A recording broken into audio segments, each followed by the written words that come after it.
Welcome to Ozarks Live, everyone. Thanks for joining us. Yep, good to have you with it. By the way, I don't think we're going to be preempted by a press conference today. But you never know. Yeah, there's always that possibility. Yeah, there's a lot going on and it could happen. And speaking of which, we wanted to make mention of the fact that some folks felt we might have done Christian County a little disservice yesterday. Yeah, what Tom's referring to is a voicemail that we got from a pretty angry viewer.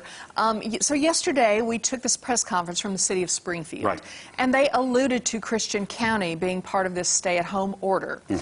I believe it was Bob Dixon, not blaming Bob Dixon, but I believe it was him that was at the podium, and the way he finished his presentation at that moment and stepped away from the podium. Yes, when he said we're in the hands of someone. We're in the hands of a higher power, something to that effect. When he stepped away from the podium, we thought it was over. We thought, is it possible that this is the end of this particular announcement? Because there was a blank podium, and we stayed on it for a few seconds. And then we went away. So anyway, we have nothing against Christian County. Believe me, we would love to have, and Heather, and at that point Heather Lewis had come in. She and I actually missed that part of the press conference and had to get caught up on it because we went back to it later. It's live, you guys. This show is live. We are doing the best we can. We have nothing against any other county. It's all going to be okay, just so you know. Just so you know. But yeah, the phones did ring, so we're doing what we can. We have nothing against Christian County. We don't at all, just so you know. All right, we have a fun show for you guys today. We have another shelter spotlight from the Humane Society. You might just meet your new best friend. Yep. We also get to hear from a restaurant and resort in Stockton to see how they're moving forward amid everything that's going on. Yeah, plus we get to talk to celebrity stylist George Brescia. He was in Springfield recently. He's back home in New York City, but he's going to talk about how to maintain some style while you're in quarantine. Not so much to look good, but to get up, get dressed, and make yourself feel a little bit better.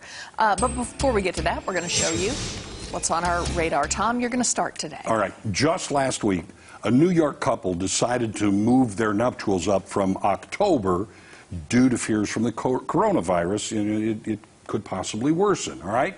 Well, they got a marriage license Thursday from the proper New York City Bureau with plans to return the following day for the ceremony. Then Mayor de Blasio ordered the Bureau closed indefinitely due to the COVID-19 pandemic. But where there is a will, there is a way. Riley Jennings and Amanda Wheeler called on their friend Matt Wilson, a licensed marriage officiant, and after finishing work, getting dressed, and picking up some flowers, held their wedding on the street outside of Wilson's apartment in Manhattan. Wilson conducted the ceremony by leaning out of his apartment window and shouting down to the couple below. And they all agreed it was probably the most New York moment ever. The New Yorkest of New York moments. Happy for them. That's very cool. Rose to the occasion. All right, I've got one to put a smile on your face in the midst of all of this uncertainty with a parade. So a parade of one. Okay, this happened near, now this is the reporter that was talking about it. Here in a few minutes you're going to see a little bit of the parade.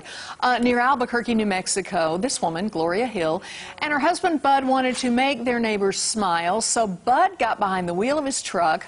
Gloria hopped in the back, and I think you'll see here in a second with a great big teddy bear.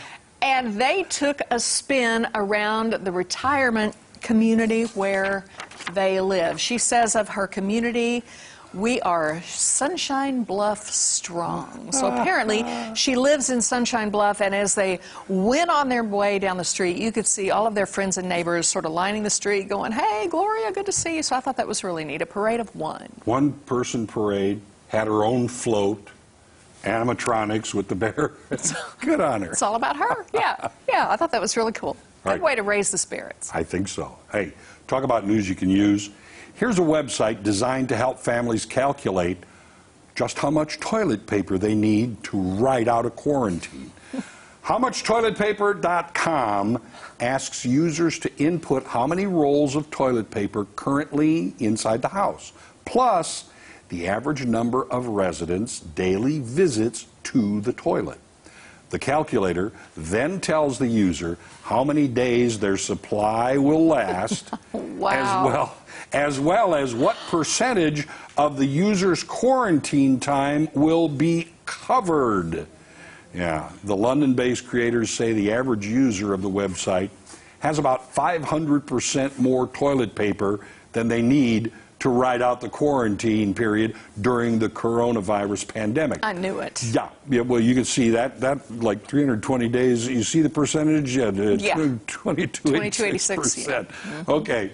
Yeah, well, they hope the website will help discourage people from hoarding toilet paper. Of course, from what I've seen, this one may be a day late and a roll short. And a roll short, at least a roll short. That's assuming all things are equal. Everybody's feeling good and all of that, and you're not losing more than you need to. But that's an interesting way. Do they have advertisers on this page? Because they could probably make a fortune. I didn't see any advertisers. That doesn't mean there isn't. You know, I just looked for certain parts, and like one showed, here's how many toilet paper rolls you have, here's how many times you go, and then it'll give you that percentage and how many days you have to get over this quarantine. Okay, in the morning, everybody, start counting. How many times do you go every day? All right. I need a head count from everybody. Coming up, it's time to hear from the Humane Society of Southwest Missouri. Yeah, don't go away. Ozarks Live is just getting started. We'll be right back.